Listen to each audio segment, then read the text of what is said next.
так, будто стыковка шлюза происходит в космосе. Вот, а когда откручиваешь, вот,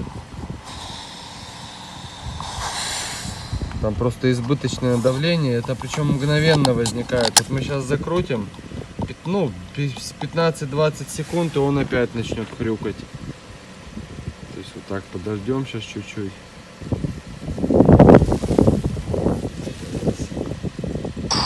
Все, пошел опять. И опять оно там вот аж вот такое давление. Это нормально вообще для них или нет?